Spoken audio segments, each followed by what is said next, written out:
আরে বন্ধু গেছে, আমি তো একদিন যাচ্ছি। আল্লাহ তোমার কুমিল্লার ১৪ গ্রামে নিভে গেল এক মানবিক আলোর প্রদীপ। আলোচিত সেই সুধীর বাবু আর নেই, যিনি কয়েক বছর আগে মুসলিম বাল্যবন্ধুর জানাজায় বসে হাউমাউ করে কেঁদে লাখো মানুষের হৃদয় কাঁপিয়ে দিয়েছিলেন। সেই মানুষটিই আজ নিজেও চলে গেলেন না ফেরার দেশে। ধর্মের বেড়াজাল পেরিয়ে যিনি প্রমাণ করেছিলেন সত্যিকারের বন্ধুত্বের কোনো জাত ধর্ম নেই, সেই বন্ধুত্বের প্রতীক মানুষটি মঙ্গলবার দুপুরে নিজ গ্রাম চাঁপাচৌয়ে শেষ নিঃশ্বাস ত্যাগ করেন।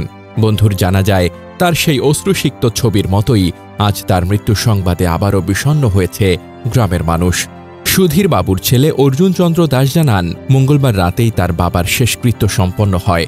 সুধীর বাবু শুধু একজন সাধারণ মানুষই ছিলেন না, তিনি ছিলেন বন্ধুত্বের এক জ্বলন্ত প্রতীক। ২০২১ সালের ৮ সেপ্টেম্বর তার বাল্যবন্ধু আমির হোসেন সওদাগরের জানাজায় কান্নারত অবস্থায় তোলা একটি ছবি সামাজিক যোগাযোগ মাধ্যমে ভাইরাল হয়।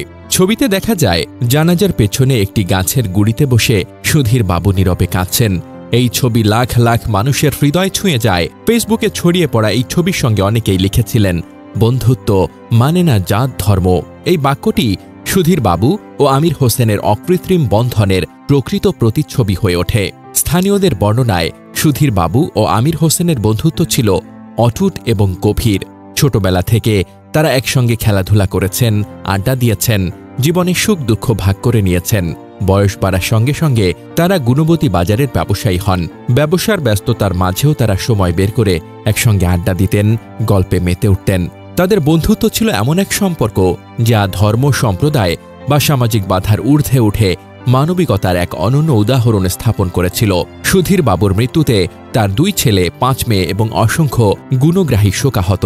তার জীবন ছিল সরলতা, ভালোবাসা এবং মানবিকতার এক জীবন্ত উদাহরণ।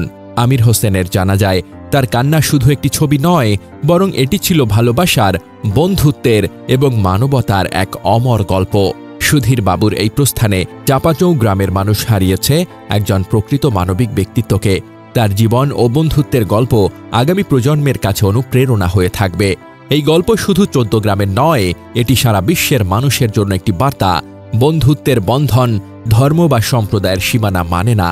সুধীর বাবুর স্মৃতি এবং তার বন্ধুত্বের গল্প চিরদিন মানুষের হৃদয়ে অমর হয়ে থাকবে।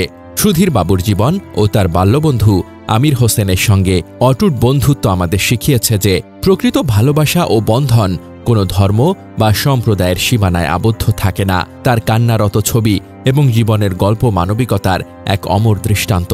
তার প্রস্থানে ১৪ গ্রামের মানুষ একজন সরল মানবিক ব্যক্তিত্বকে হারালেও তার বন্ধুত্বের উত্তরাধিকার প্রজন্মের পর প্রজন্মকে অনুপ্রাণিত করবে।